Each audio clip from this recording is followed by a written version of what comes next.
My family comes from Scotland. We all have heard someone boasting about their lineage. For some, it's so amazing. For some, they have no idea what their lineage is. They don't even know who their real parents are or if they have any siblings. Thousands of kids each year are adopted. And in this day and age, it's hard to try to find yourself, especially if you don't know who your parents are. My name is Catherine Galbraith, and I myself was adopted from China. I don't get the chance to actually know who my real parents are.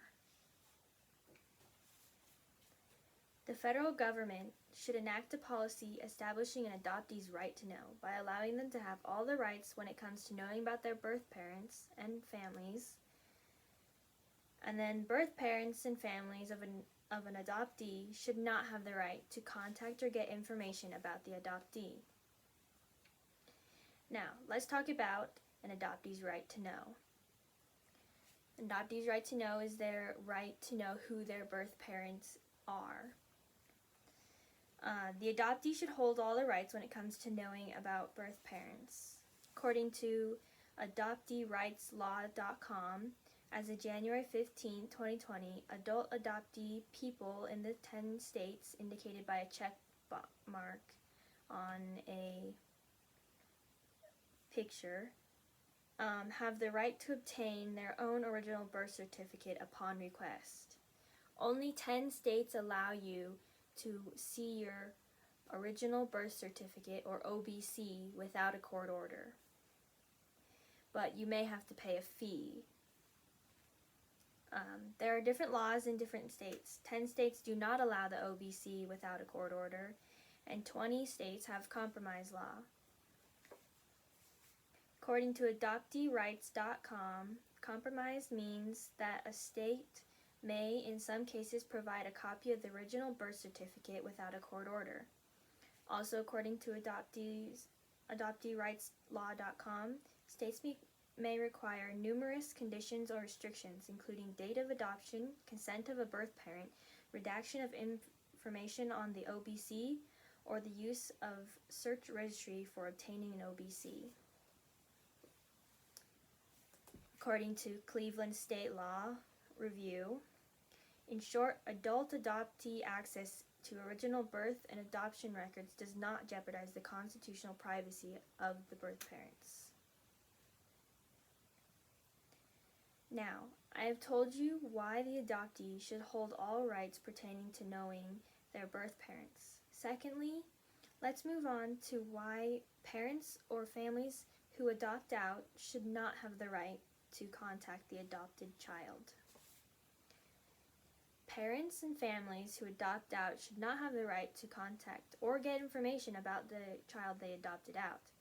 According to stimulaw.com, the effect of the final decree of adoption is to terminate all legal relationships between the adopted individual and his natural relatives, including his natural parents, so that the adopted individual therefore is a stranger to his former relatives for all purposes, meaning they have no contact and no legal obligations towards the adopted child. Also, according to stimulaw.com, adoptees who are now adults are generally free to seek out their biological parents and often do so. The adoptee is able to, but it never says anything about the parents being able to contact their child.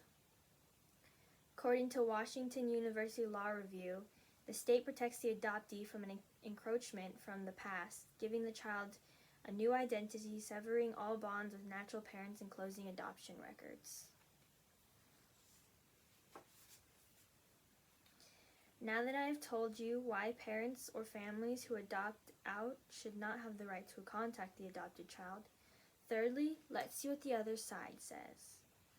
The other side says, people who advocate for parents contacting children they put up for adoption will argue that they were young or otherwise not responsible for the decisions they made and should have the right to reconnect with their child.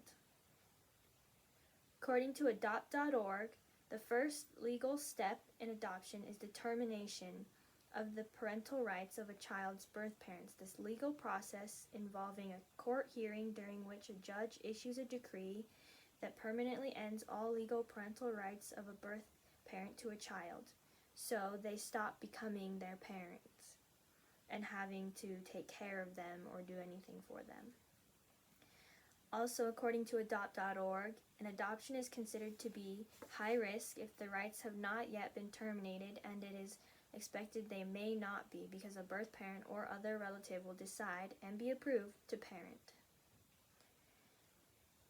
According to adopt.org, when a birth parent has consented to an adoption, there's a time period which he or she can change his or her mind, revoke the consent. This time period varies by state, so they do have a chance to change their minds, even when they decide. According to AmericanAdoptions.com, these prospective birth parents are able to decide what type of relationship they want to have with their child after placing him or her for adoption. An adoption specialist will then help them find an adoptive family who is looking for the same type of relationship, meaning that they can have a relationship where they can contact their adopted child, the child they put up for adoption. In conclusion, the adoptee should hold the right to know who their birth parents are. Parents and families should not be able to contact or get information about the adoptee because they have given up their legal right to know about the adoptee.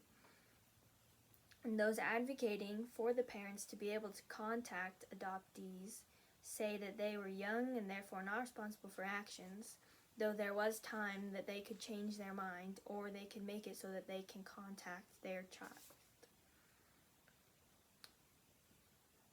Now, thousands of adoptions happen each year and keep happening. Understanding the laws and rights of an adoptee and of adoptive families and biological families is an important part to understanding an adoption.